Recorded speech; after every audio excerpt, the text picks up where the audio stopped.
Bismillahirrahmanirrahim. Assalamualaikum warahmatullahi wabarakatuh. Di sini saya akan menjelaskan apa itu komunitas. Jadi, komunitas adalah sekelompok makhluk hidup dari berbagai macam jenis makhluk hidup yang hidup bersama pada suatu daerah. Organisme dalam komunitas dipengaruhi oleh faktor lingkungan yang tidak hidup dan biasa disebut abiotik, seperti tanah, iklim, dan air. Tempat hidup organisme disebut habitat. Dalam struktur komunitas perlu dipelajari tentang jenis-jenis komunitas, susunan jenis komunitas, dan bagaimana jenis-jenis komunitas bisa membentuk suatu keseluruhan komunitas.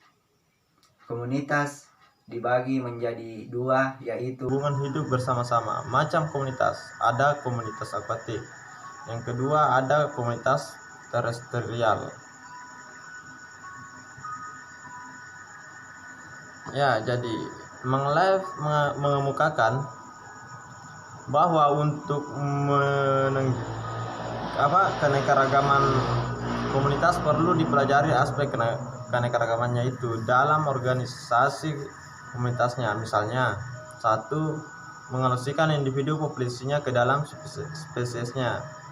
Dua, menempatkan spesies tersebut ke dalam habitat dan penyuciannya. Tiga, menentukan kepadatan relatifnya dan habitatnya. Empat, menempatkan tiap individu ke dalam setiap habitatnya dan menentukan fungsinya.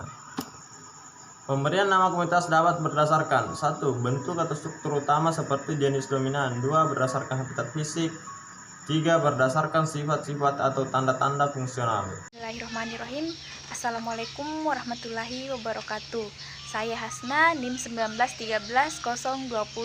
Ya, saya akan melanjutkan materinya, yaitu mengenai individu dan populasi.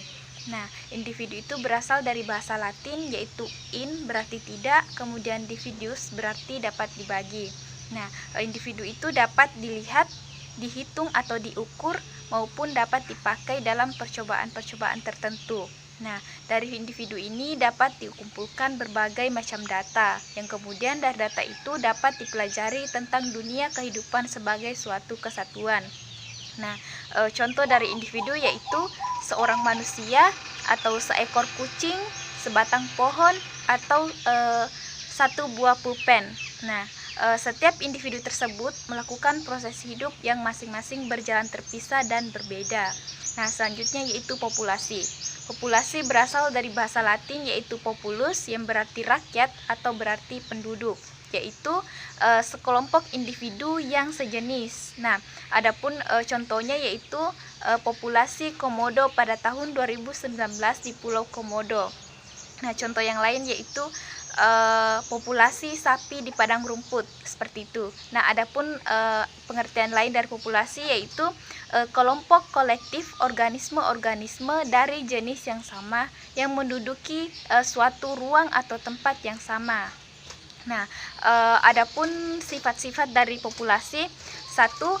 Kerapatan atau kepadatan, kemudian ada natalis, mortalis, penyebaran umur, kemudian potensi biotik, dispersi, bentuk pertumbuhan dan perkembangan, serta genetik yang berhubungan dengan ekologinya itu sendiri.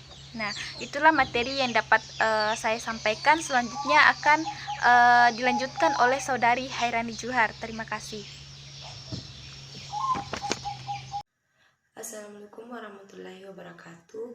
Perkenalkan, nama saya Hairani Juhar, NIM 1913016. Pergolongan spesies dan populasi. 1. Menurut hubungan evolusi, yaitu hubungan kekeluargaan antar macam-macam spesies atau hubungan keluarga melalui cara ini yang dinamakan taksonomia. Kedua, menurut hubungan saling mempengaruhi antar nenek moyang organisme di dalam komunitas. Kerapatan populasi dapat dibedakan menjadi dua, yaitu kerapatan kosong atau Rude Destiny Dua, kerapatan ekologi atau kerapatan seri. Adapun jenis-jenis bentuk penyebaran populasi yang pertama yaitu emigrasi, imigrasi, dan migrasi.